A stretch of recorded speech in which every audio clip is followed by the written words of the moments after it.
Welcome to the Business Shop Podcast, where our guests speak on meeting the challenges of entrepreneurship, as well as offer tips and advice on business, marketing, technology, and more. Whether you are a newbie or a seasoned professional, this episode is for you. I am your host, Audrey Wiggins. Let's chop it up. My guest today is Dave Combs.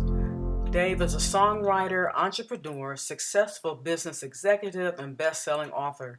Over the past 4 decades, he has written over 120 songs and created 15 albums of soothing, relaxing instrumental piano music, including the popular standard Rachel's Song. His music has been played millions of times on radio, satellite, and all internet streaming media. He is the author of the best-selling book, Touched by the Music. The book is about an inspired, some say anointed, song, The Man Who Wrote It, the successful music business that grew from it, and the millions of people whose lives continue to be touched by Dave's peaceful music and his uplifting stories. Dave grew up in Erwin, a small town in East Tennessee, and now he and his wife Linda make their home in Winston-Salem, North Carolina. Dave, welcome to the Business Shop. Well, thank you, Audrey. It's a pleasure to be here this morning. Yes.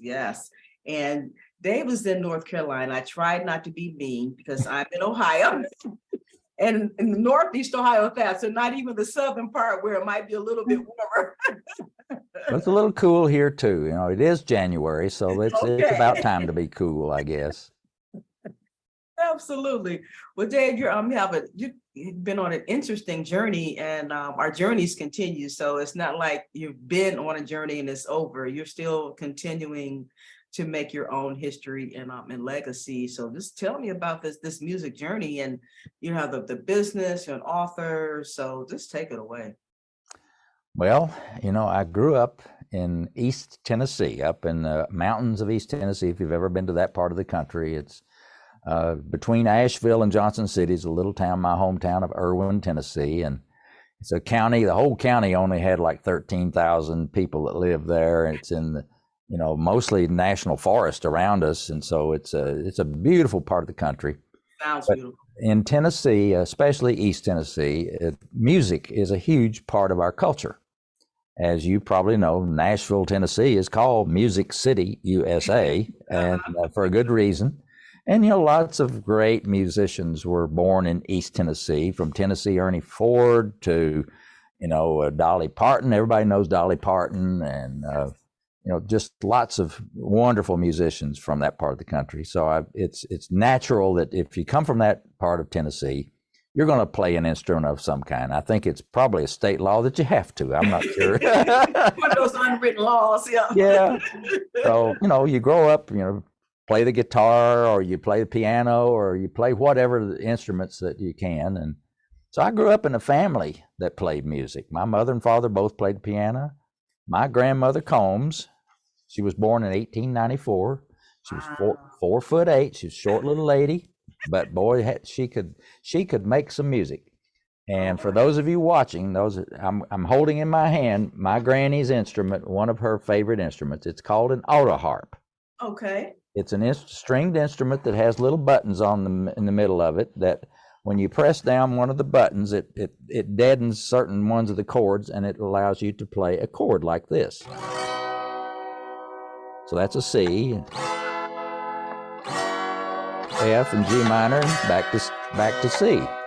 But I can still hear my Granny Combs, and she didn't play it just that way. I mean, she could make that thing talk. And she loved to play and sing Amazing Grace and all those favorite hymns that she loved. Yeah. I can still hear her singing. And she willed this to me. When she passed away, there's a note that came with it in the case. It said, "This belongs to my grandson, David Combs." And so that's beautiful. I have my granny. And when I would go see her, my first thing she'd ask me to do, after we'd hugged and kissed and everything, she'd say, "Well, how about tuning up my auto harp?" And so she'd hand it to me, and I had a pretty good ear to tune it up, get it in tune. Uh-huh. I'd get it in perfect tune, hand it back to her, and then she'd just tear loose and sing and play. some of my most sweetest memories that I have that ever. You know, when you have dear favorite grandparents and that kind of thing, Yes. you cherish those kind of memories, and that's certainly one of mine. So I Yeah. grew up around music. I'm glad you shared her with you. Oh, great. Yeah, Yeah. she was a treasure, and they called her Granny Combs. But anyhow, so I've basically music's been part of me since I was born. Mm. And I grew up in the Baptist church in East Tennessee. Music's a big part of our church service, and I love choir music. We had a wonderful Hammond organ and piano. So we had piano organ duets, and people loved to sing four-part harmony quartets and the choir music and everything. And by the time I was in high school, of course, one of my fondest memories there is when I was old enough and my voice had changed from talking like this to like that. Us boys, you know what that is. You know, your voice changes. You finally it settles down, and I could sing in the choir. They let me sing in the adult. Now you probably remember getting to sing in the choir first time. I sang in the choir. Absolutely. It's a big deal. Yes. So I loved, and I sang bass. I loved sit up there with the other bass singers, and I still love choral music. And by the time I was something about choral music, though, the parts and the harmony, you just close your eyes. And yes, just sends you. Oh yes, it does. And so I can remember, you know, by the time I was like junior and senior in high school, my piano playing had progressed to the point where I could play pretty well. And the organist, she, bless her heart, took me under her wing and basically let me make my mistakes on the piano. But she and I would play organ piano duets for offertories at church. Oh, okay. I mean, not every Sunday, but you know, when I'd get one worked up that was good enough, we'd play. So she kind of taught me how to perform in public and play, and encouraged me. And then eventually I also got asked to occasionally, when the minister of music was gone, they'd let me direct the choir and lead the singing. Well, that was a pretty big deal too for, you know, a 17, 18-year-old kid to, you know, direct the singing of the choir. You know, it was great. And when I was a junior and senior in college, the minister of music that we had part-time had left. And so they asked me to be the part-time minister of music at my home church, which was 15 miles down the road, for my junior and senior year of college. So on Wednesday night, I went back home to my church for choir practice, and on Sunday morning, direct the choir, and Sunday night, direct the music. And they paid me a little bit of money to help me through college. And so that music, that was, again, a big part of my upbringing. And at college, I was a math major and a physics minor, so I wasn't a music major or anything. But they go together, though. I'm gonna tell you. I think they do. You know, they do. Yeah, because it was a lot of scientists and mathematicians that I know are also pretty good musicians. Absolutely. I think there is a correlation there. Yeah, I work in the College of Engineering here at Cleveland State University, and there are a lot of students and faculty that play or sing at, you know, instruments. So I think that is, and I can remember when I was in, oh my goodness, it was either high school or the first year in college. I think it was in high school. I wrote a paper correlating math to music. It was, I never forgot that concept. No, I think it goes hand in hand. And so you can appreciate that me being a math major, physics minor, and having that upbringing in music, it's not surprising that even though my career after that started out in the technical world, I was in computer programming at a big company, Western Electric, which later became part of AT&T. And so I was part of, you know, the big Fortune 500 thing with technology. For 22 and a half years, I worked for AT&T, Western Electric. But during that time, about mid-career, I would say, in 1981, January of 1981, I sat down at my piano, which I did almost every evening when I came home from work, just to relax and play something. This one evening, I sat down and I played this song. It wasn't something that I intended to play. It wasn't something that I knew. I didn't have music to it. It was just something when I put my hands on the keys on the piano, this song came out, and that's what I played. and I liked what it sounded like. It was very simple, but it Okay, just wait a minute, Dave. You are not going to get away with just talking about that song. You know you're going to have that piano sit behind you for a reason. well, that unfortunately is a green screen behind me. That piano, it's here, it's upstairs. Okay. Now we could share screen and play a little bit of it on from my website if you wanted to do that. Sure, yeah. Right? Go to my website, which is what you see right here, and see down at the bottom there in the middle, just play Rachel's song. All right. The song that I sat down and played, of course, it didn't have a name at that time. It was just something I had made up. Okay. And I'll finish telling that little part of the story before I play it. But a couple of days later, my wife came home from her job and she says, Dave, what's the name of this song that I've got stuck in my head? I've been humming it all day long. She hummed a little bit of it, and I said, well, Linda, it doesn't have a name. And she says, why? What do you mean? You play it on the piano all the time. I said, well, I guess it's just something I made up.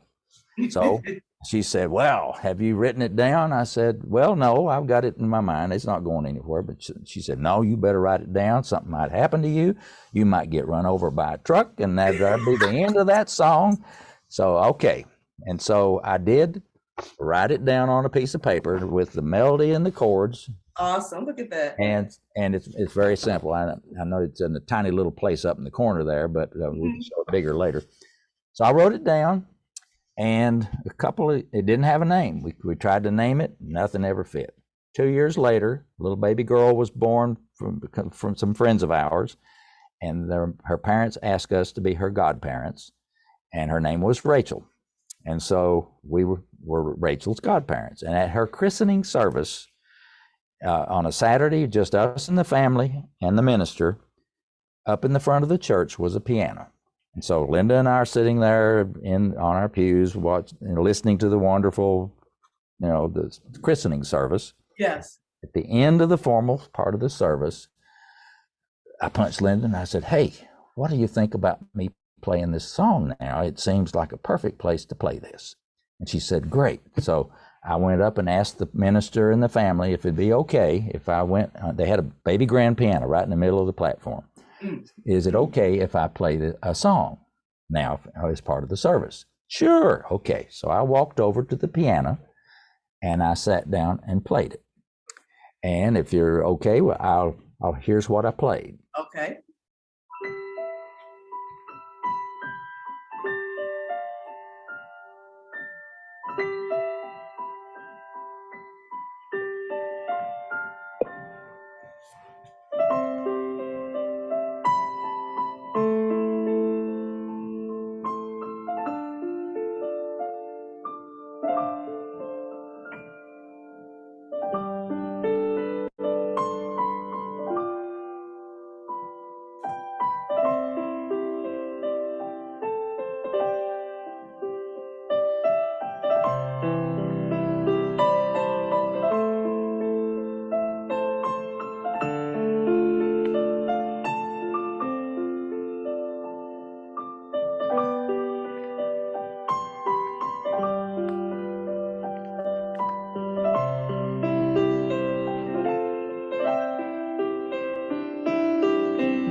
We'll save the rest of it for later, but that's basically the beginning. That's the first verse and chorus of the song. That was I just sat there, closed my eyes, and put my head back. That was amazing. That was so, when you're talking about it in your write-up, soothing music and things like that. That really, I just sat here, my feet flat on the floor, my arms on the chair, and just, that was beautiful. Well, thank you. I still enjoy playing it. I still enjoy listening to it, and I think most of all the people that have ever heard it and listened to it still enjoy it over and over. It's not one of the songs. You don't get tired of listening to it. It's just something about it that's really special, and I am so blessed And Yes, sir. I really feel that I was the one that was blessed to receive that song. That's right. That's right. I did not write that song. I played it for the first time. You know, And I get you it was a spiritual journey. Yes. yes, so that was the Spiritual beginning. gift. And you know that those, you know, in your life, there's always these kind of seminal events that happen that you look back and say, boy, you know, that was a really major thing that happened, or a turning point, or a really inflection point in my life. Well, the writing of that song and the playing of that song at that christening service and naming it Rachel's Song, and then 2 years later, getting it recorded in the studio by Gary Prim, who's a wonderful professional musician in Nashville that's done all my recordings for me. Okay. His arrangement and recording of it, what you heard was his arrangement and recording of it. Those were so life-changing for me. You know, you talk about every entrepreneur can identify with those points in your life where you either had that spark of an idea to do something entrepreneurial, new product, a new service, or something that you're going to do as an individual that's going to change your life. You're going to do something on your own that basically, hopefully, you're going to even be able to make a living doing your own thing instead of having to work for somebody else. So those kind of events were really important to me. And the journey from those events to now, well, basically starting with that one song. Later, I wrote more music, came out with a whole album worth of music. And that album, so Rachel's Song was your first song? That was the first song, but then I've got 6 others that are now on this album. Okay. And when you saw my website, this was pictured on the other side of it. You can go to Amazon and get this CD or download it or whatever to stream it. I definitely will. Absolutely. But you know that, and then I wrote more music, and so I eventually wrote or recorded 14 albums, actually 15. I made one album that was a kind of a collection of one song from each of the other 14. But so I've got 15 albums of music on CD that people can buy. And but people don't buy CDs much anymore. So today, you go on whatever platform you use and stream it. You can say, you know, hey, so-and-so, play Rachel's Song by Gary Prim. Now, Gary is the artist. You always call a song up by the artist's name. So play Rachel's Song by Gary Prim. And you will be able to hear it on Spotify, iHeartRadio, Pandora, iTunes, all the different places you can stream music. You'll find Rachel's Song and my other music as well. Okay. But that launched a career. You know, I was working for Western Electric, AT&T. I had a wonderful career in technology, up in management, and well, good paying job. And you know, I've been with AT&T for, when I finally quit, had been there 22 and a half years. Wow. 3 years before I was eligible for active retirement. So I hadn't been there long enough to retire, but I could not wait. My music was calling me. And so, you know, by the time I quit my job in 1992, I had like, I think 4 or 5 albums created already. Wow. And I had found out how to sell my music. Now that was a secret. Anytime you have a new product, you're an entrepreneur, whatever it is, the secret is, how can I sell what I'm doing? Whether it's if I'm a speaker, how do I get booked as a speaker? If I have a product, how do I get my product placed in places to sell? Or do I sell it online myself? You know, how do I sell my product? Well, I had discovered almost on my own, because I had gotten turned down by all the big box music stores. Nobody wanted to sell my music for me. You know, I think that's the story of an entrepreneur is, if you're going to rely on everybody else to do it for you, you're probably not going to succeed as an entrepreneur.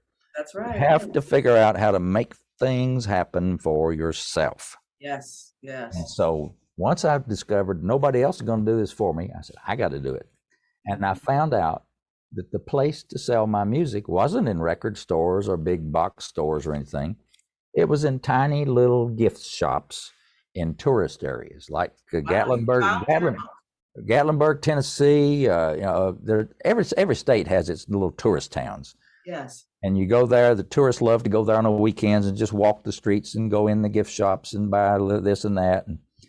And when you go in the gift shop, back then, you heard beautiful music playing in the background. They would be playing something. Yep. And they weren't even necessarily selling it. They were just playing it to have a good ambiance in the store, you know. So you walk in a beautiful gift shop, it looked good, it smelled good, it sounded good, you know. You wanted to linger a while and buy something. Exactly. So I discovered that my music fit the background for gift shops perfectly. So I would go in gift shops and I would leave them a CD or a cassette tape. We had cassette tapes back then. Mm-hmm. A recording of my music. And I'd say, here, you know, play this on your sound system. And if your customers like what they hear, you know, here's my number. Call me and I'll sell you some at wholesale, and you can sell them at the counter there and sell my music. Yeah. Well, I did that Linda and I would go on weekends. We'd go to tourist places and just walk the streets. I'd go in a gift shop. If I heard music, I'd go find somebody that owned a place and give them something to play. Wow. And a card to call me. And when I'd get home, my answering machine would be full of calls. This so-and-so, yeah, we love that music. How about sending me a dozen tapes and, you know, 3 or 4 CDs, whatever. Mm-hmm. That's how I started. And I discovered that was the outlet for my music. And to make a long story short, I ended up with over 1,000 gift shops all over the entire United States that played and sold my music. And it was at that point I was making 5 times more money at my music than I was at Western Electric. Mm-hmm. It skyrocketed. Right. So needless to say, that's when I decided, okay, I think I can quit my job safely now. You know, an entrepreneur always wonders, when can I leave my full-time job and go do my part-time, my side hustle? All your bills and everything else. Yeah. So it finally, you know, it took off fast enough to where that made a fairly easy decision for me. But I know any entrepreneur, that's a big decision to leave. Absolutely. Leave the security of your salaried job is hard to do. But I did it. So it is. I know I did it once, and you know, I went back, and that's a hard decision. And it has to be right. It is built around the finances. I mean, let's just face it. Yep. That's the main thing. Paying bills, healthcare. Can I eat? Can I go buy a new pair of shoes sometime? Yep. You don't have a family, but you know you have a wife. And I think, you know, and along with your business chop name for this, I think the main business chop is you need to be a business person that is cold-heartedly looking at the numbers. Numbers do not lie. Yes. Look at your revenue, look at your expenses, and then look out, is this revenue stream likely to stay this way? Can I grow this? And how can I handle my expense side of this? And how can I manage this? And if the numbers work out to where it looks good and it looks duplicatable, that's another key. You need to say, well, it works on this small scale. Can I make it a bigger scale? Let's say, like in my case, I had one gift shop that started this whole thing off, and it was in Old Town Alexandria, a gift shop called America. She sold Americana, everything that red, white, and blue. She sold it in that store. Mm-hmm. And a friend of mine that I worked with at AT&T was her best friend. And so my friend that I worked with gave her a CD of Rachel's song to play in her gift shop, along with the John Philip Sousa music that she was playing and everything. She had a big 5 CD changer, great sound system. So she was playing patriotic music. And then along comes Rachel's song. You can imagine the contrast between a big Stars and Stripes Forever. Oh, and then here's Rachel's song. It's like, you know, ooh, just let's calm down a little bit here. Yeah. So anyhow, I get a phone call then from Jane that owned the store, and she says, Dave, I've been playing your music and I need some help. She said, everybody's wanting to buy your music and I don't have any for sale. Can you sell me some CDs of music? Now, first, remember, I had not sold anybody at retail. I did not, I didn't even know, I knew the concept of wholesale and retail, but I had not set a wholesale price on my music. I knew what it cost me, and I knew you paid about $15 or $16 for a CD in the store. Mm-hmm. I didn't know. So I said, well, how about half off? You know, how if I sell you for $8 and you sell for 15 and we'll both be happy. So I think that's what we settled on. That sounds good to her. So can you bring me some? I said, yep. Can you come tonight? Yeah, well, yes. And so that night after work, I went home. Linda and I boxed up a box of tapes and CDs and of Rachel's song. And we went down. It was in Old Town Alexander. We were living in Maryland. So it was, and we loved to go to Old Town anyway. Okay. Great place to eat and whatever. So we took her box of tapes and CDs. And she was happy. And so I thought, well, we'll see what happens here. 2 or 3 days later, my phone rings and it's Jane again. You know what happened? Yep, I ran out. I run out. Can you send me? How about doubling the order? And can you bring me that tonight? Tonight. Now, I guess this is before, I was ahead of the next day service crowd. I was instant delivery almost. Okay. We didn't have drones, but you had me in my car. So let me ask you this process question then. So were you pressing? Did you already have an inventory, or were you pressing them right there in your No. I had the foresight. At least I knew something told me that this was going to go.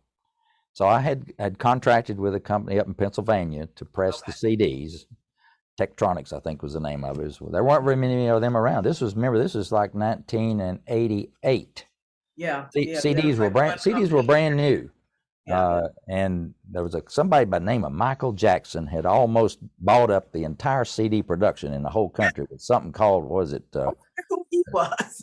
his big album, the big selling album then. And but anyway, I went up. I toured the factory. I'm a curious person. I'm a technical person. I wasn't going to sign up. Linda and I went up to some town in Pennsylvania, and we toured the factory. I saw where they squirted the vinyl down into the thing, pressed out the CDs, and the robot picked it up, put it over here, and all that whole process. I was amazed at that.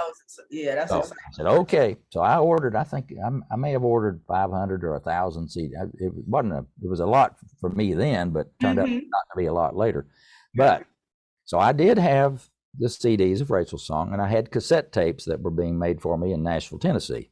Okay. So I had an inventory. So we'd take them to Jane, and every week I'd get a call from Jane and send me some more. We made that trip every week for over a year, and she sold thousands. That's crazy. Of just this one album out of that one little store, thousands of them in that year. Wow. And so, and I'm any business person these days, you get on and create yourself an Excel spreadsheet, right? You just make yourself a little business model of income and expenses, and here's the net profit. That's what I did. I said, okay, here's what the CDs cost me. Here's how many she's selling, and here's how much she pays me for them. And of course, the difference is my gross profit on that. And then here's how many she's sold, and over a year's time, it looks like it's about that many. And then here's my net profit. Oh, it's a pretty nice little number here at the bottom of this page. And so I said, okay, let's see. What if I had 5 shops like her in every, no, I'm sorry, just one. Let's just say one shop like hers in all 50 states. That's right. Yeah. I mean, I'm not going to get greedy. Let's just one like hers every shop, every state. Yeah. 50. So you make another column in your spreadsheet, 50 times column 1. And so then you look down at the bottom of the net profit for 50 shops like that. Well, that's looking good. Good. Well, let's not get totally greedy. Let's do 5. 5 in every state. 250 shops in the whole country. Right. That's not too unrealistic. Look at that number and whoa, that's twice what I'm making at work right now. Then the light bulb goes off and you say, all right, Dave, you know what you got to do now? You got to find those other 249 gift shops. That's what you got to do. That's right. So that was and any entrepreneur will probably have a similar story, almost identical to that, with just different players in the thing. It's where the light bulb goes off, where you have the concept, you have the model, and you figure out that's what I got to do, and now all I got to do is duplicate it. It's just the duplication principle of success. Yes. You don't duplicate failure, or you're going to really fail. Okay. But make sure your model works. Once you get a model that works, by golly, you go for it and multiply it. That's it. So, and that's how I got started. And I got on the phone. I called everybody. We visited gift shops till we ran out of places we could go visit. We got on the phone and called people, and I called. I make so many phone calls prospecting for gift shops on a weekend. I was still working my job at AT&T, so I didn't do this during working hours. This was nights and weekends. I had made so many phone calls prospecting for gift shops that my phone bill, long distance phone bill, came in a box the size of a shoebox. Oh my goodness! All because they had every phone call. Cell phones, yeah, absolutely. Yeah, I was on speed dial to that every little town that I was calling. I can tell you today, if you were the shop owner, you said, hello, this is so-and-so. This is Audrey at Wiggins Gift Shop. All right. Audrey, do you sell any tapes or CDs of the music that you play in your shop? And you would say, no, or yes, or no, I play it, but I don't sell it, whatever. Well, that was my opening line. And if they said yes, then may I send you some music to consider playing, and get their address and so forth, and I'd send them a prospect package. If they said no, I would just say, well, thank you, hang up, and that's it. 13-second phone call. But I made so many of them that it was by the hundred. I would start on Saturday morning at 10 o'clock when the shop's open, and I would call usually about dinner time, 6 o'clock. My voice would give out. If you're talking all day long, right. After a while, your voice is going to sound a little rattly. Yeah. So I would call probably, I don't know, 8 or 9 hours a day on Saturday, and then Sundays I would do some calling too. And over every weekend, eventually, I was able to sell my music in over 1,000 gift shops all over the whole country, all 50 states. So that is awesome. So that was when it was obvious that I had succeeded in that part of my business plan, and I was able to quit my job and do my music full time. I even wrote an article about that in 1984. Some of your listeners and viewers will know about this little magazine called Guideposts. Oh, yeah. It's Norman Vincent Peale is the originator of this little magazine, but it's full of little inspiring stories. And my story got printed in one of the issues in September 1994, and it was called Two-Part Harmony. My story of how I did what I just told you and quit my job, and about rich and people, and that's all it was. And then in the back of the magazine, they had a section here that basically put my picture down at the bottom and a little bit more about me and Linda. Okay. They put my phone number and 800 number and address in there, and it said, if you want one of his cassettes, send him $10. If you want a CD, send him $14. And I didn't think much about it, but boy, I'm ever glad they did that, because the day that magazine hit the street, my phone started ringing. And Audrey, you could put your hand on the receiver, just don't take it off of it. Just pick it up, somebody's there. And hang it up, pick it up, somebody, all day long, it constantly. And then my mailman came dragging a mail bag of one of these dragging a canvas mail bag. It weighed about 50 pounds. I'm not kidding. This was one of big mail bags down the driveway, ringing my doorbell, and he says, Dave, what in the world have you done? I said, well, I just wrote a little article in Guidepost magazine, and I guess a little article. Yeah. So I heard from over 10,000 people in less than 2 weeks. I had to hire 2 women, 2 retired ministers' wives, to come and help me answer the phone. Linda and I would stay up all night opening the mail. Right. Not reading it, it's opening. Just opening, getting it ready to read. And the next day we'd read it. And most of them had a check for, some of them a $10 bill. Some of them had a check in there. And they didn't just that. They always wrote a little note how much they enjoyed the article. They had to tell me their story. That's fantastic. It was unbelievable. 10,000 people.